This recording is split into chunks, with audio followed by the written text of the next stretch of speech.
কাহানিও সুখী হ'ব পৰা নাই। তেওঁ কাহানিও সুখী হ'ব পৰা নাই।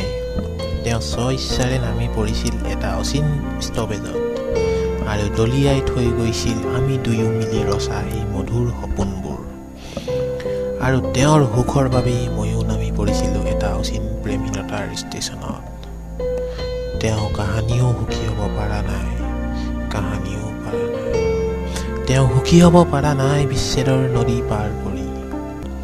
দুখ লাগে কেতিয়াবা কাৰণ তেওঁ সুখত নাই, কিন্তু আজি মই সুখী